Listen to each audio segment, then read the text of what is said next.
Isu lâu nak in chung khor khari than le ngan chu lung re a thei tak tak nuk khum kan dit mi na he kan dit mi na nuk khum zatin nu le mit khi atlak tar tu ani chang arwang nang halmo nan in chung khor khara Jisu lâu cha se Jisu nak in chung khor khar chu Christiania kan de ni kan lom nak avung reu nik zonga Jisu ni atharin lom nak he lam akan huitan kan in chung khor khale nanuna na herbik chami he ngandam nak zong salo baitia Jisu tu se kan pathian min thang tham ko sep kan nuna kan her chami he phim nak zong in Jisu se mi zo lan sak ton mi ga du ngai mi chu kai cho tha ka silo cha ka vun sa thiam lo we abian ka vun salai mi zo ni lan ngai mi ka du thuk mi chu Jisu ai tel lo wa chen valai chung thil zai zong vil te he pok palong an sedi et kan pathian min thang tham ko se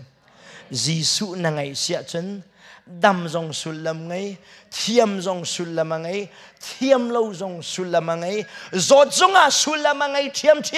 thi zong a sulam ngai nun zong a sulam ngai sulam kan nun ngai tar tu he Jisu long se kan pathian min thang them ko se pathian ni fanu pathum la fapa pakhara ka pege chu ka fa le te chu anhyang bik tu chu kumru ka se bia a thei kho tuk lo we chu ka fa le pathum la ka upalei pathum he an shin than chang kum lei ni kum sha kum riat an se an pathum ten an shin than chang kan zom cho du na chu abepi bi ka se ka fa le ga ti mi na chu chathiam na kin pian thar ka du deu ka ti na thiam chui khai ok tha salo kai chu kai ma jong cha thiam ka se ve lo we cha thiam ka si ve lo cha si lo wen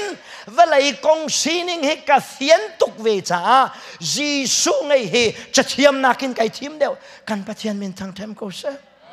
Jisu kan ngai a chun hoi kan bang lo zong a sulam kan ngai thiam vai kha chu mi penga phung ka che me ji wu ya phung ka che me cái sâu cha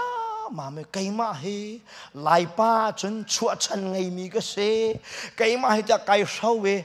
căn bèn ni chân càng hal đi phòng nào có dám hi pa hi mà tin ai sâu ha à chuột kệ na căn hal dây si căn hal ta cái sâu na con kha dây ruang ada căn sâu no mi sing ha đi kha an zau an ka zau an khruwa hare sao bị cái sâu nữa cái sâu na aruang ka vân cheme cái sâu na aruang cho dây đằng salon kan nau ten me piang thar ka si cha si te ka ti an thokha an van tho me chua chana ngai bak mi ka si kai ma he lai pa pat sang chua chana ngai bak mi ka se kan so ve na chu chua chan angai bak mi ka si nak chu azai ruang khen selo me piang thar ka si cha se na pian thar pau le Jisu na ngai sia chen chua chan angai mi na se kan pathian min thang tham ko se